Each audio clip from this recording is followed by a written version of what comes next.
So, good, lovely afternoon, brothers, sisters, children, and you incredible creatures.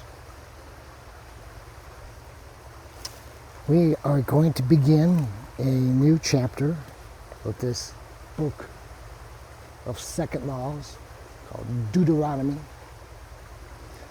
And if you recall, like we do with all of our books, we've been dividing it up in two sections.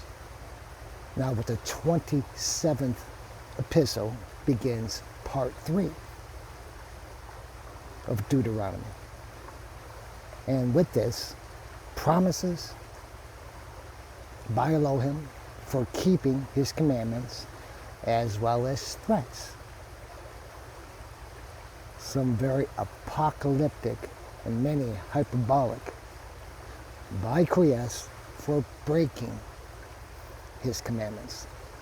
So let's begin with, and Moses and the ancients of Israel, they commanded the people, saying, so it's just no longer Moses and Yahshua or Moses and the Levites.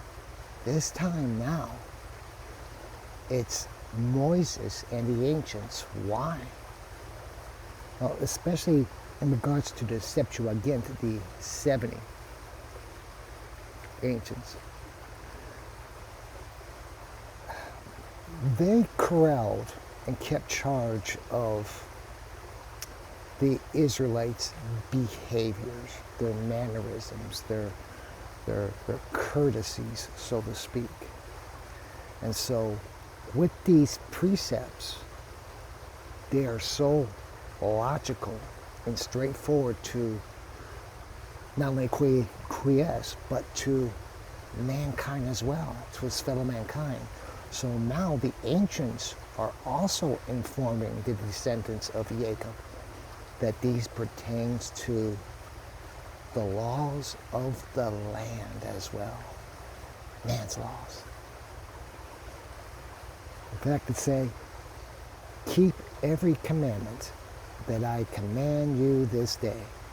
And when you are passed over that river called the Jordan River into this land flowing with milk and honey, which our Lord will give you, Moses keeps reminding them, is through QUI EST that they're receiving this land. Thou shalt erect great stones. All right, so as soon as they're in their new land, their new nation, they are to erect great stones. Let's continue on what these stones are. These stones are to be polished with plaster and to write on them all the words of Deuteronomy, all the words of this law. They are to do this as soon as the Israeli nation crosses over the Jordan. This is one of the first things they need to do. We're here, so now we need to establish this totem, this sign and symbol. But where? Let's find out. Thou mayest enter into the land which our Lord will give thee. A land, by the way, which is going to be flowing with milk and honey. A land which he swore to their fathers. So when you've passed over the Jordan, you are to erect these stones, which I command you this day, in Mount Hebal. Think, creatures, think, man. Does that sound familiar, Mount Hebal? We discussed two mountains. One for benediction, one for malediction. The malediction is on Mount Hebal.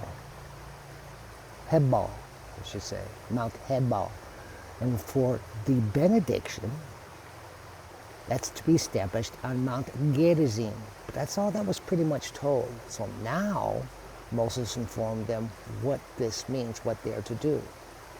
So physically, they are to create these stones. So one's going to be in the mount for curses, and the other one for blessings. This is just so extraordinary. And as I said before, you don't need to travel to Israel to see these two mountains to give praise, because now Christ placed benediction and malediction all within one place, scattered all across the globe with his spouse, the church. So, on Mount Hebal, polish these stones, these great stones with plaster.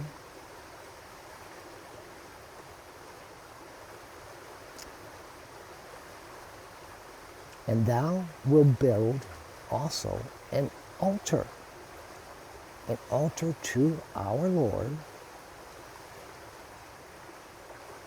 And the way Moses writes this, to our Lord thy God of stones, which iron has not touched, stones not fashioned nor polished. Okay, let's divide this up a little bit. God of stones, Lord thy God of stones. Again, Moses is reminding us that all this here, anything that we feel we possess, is temporal, earthly, temporary. Here he's telling us, QUI EST is the creator and the owner of everything terrenian, everything here on earth. Temporary to us, permanent and enduring until he says otherwise for QUI EST, which is why Lord thy God of stones brings us back to another hint towards the original church, which was Terra herself, the entire planet. Till mankind places his ugly footprint on it with his disastrous and abhorrent actions, sins, being this was his spouse, this planet devoted to his church. He baptizes her with this enormous, gigantic, incredible flood. So now we begin again, but not using earth, but he brings it down to a more microscopic level. Now we're at this stage with the Israelites, tabernacles, tents. But the altar, virgin, again relating it to QUI EST, untouched by man, not chiseled, not polished, not set upon, not anything for his altar, incredibly so, and it should be. Thou shalt put upon it, this altar, the Holocaust which was discussed in Leviticus and Exodus, regarding to QUI EST, Holocaust to him, as well as the pacific hosts.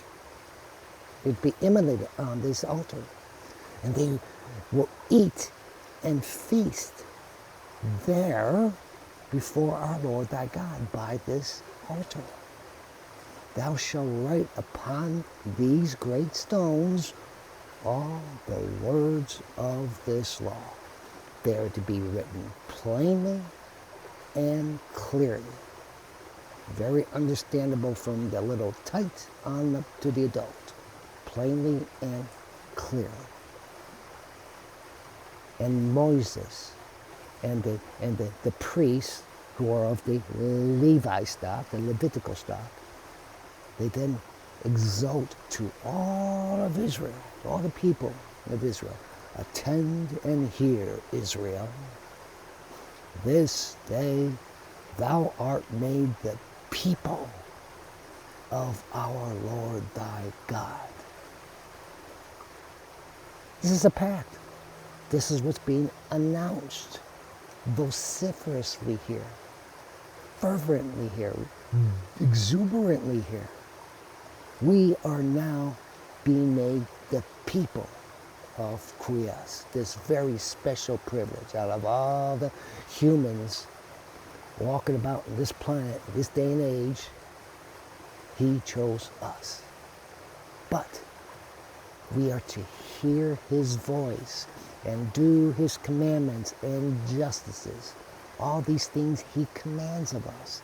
And Moses commands the people that day, saying, these shall stand to bless the people upon Mount Garizim, when you are past the Jordan River. In other words, the ancients of every tribe, all the ancients of all 12 tribes, this monument of benediction being established on Mount Garizim are the promises, the blessings of what's to be invoked because we have been the chosen people. These are the rewards.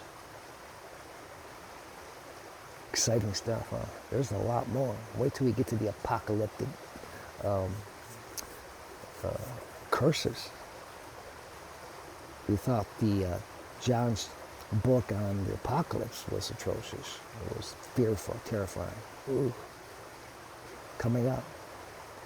Till next we meet, Pax Vobis, yes?